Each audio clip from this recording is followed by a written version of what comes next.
গণভোট ইস্যুতে ঐকমত্যের বাইরে যাওয়ার সুযোগ নেই বলছে বিএনপি। চলতি মাসেই 200 আসনে একক প্রার্থী চূড়ান্ত।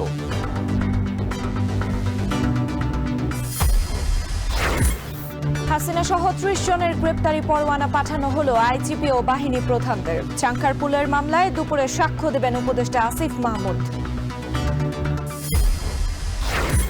মালিবাগে ফরচুন শপিং মলে জুয়েলারির দোকানে দুর্ধর্ষ চুরি, প্রায় 500 ভরি স্বর্ণালংকার লুটের অভিযোগ।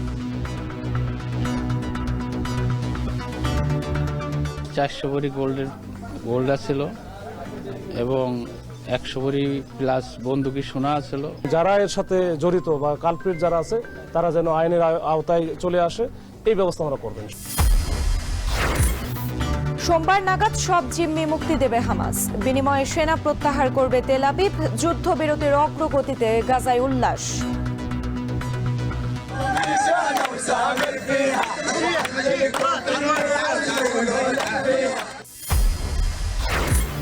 এবং বাঁচা মরার ম্যাচে হংকংয়ের বিপক্ষে আজ মাঠে লড়বে বাংলাদেশ। স্টেডিয়ামের বাইরে নিরাপত্তা জোরদার।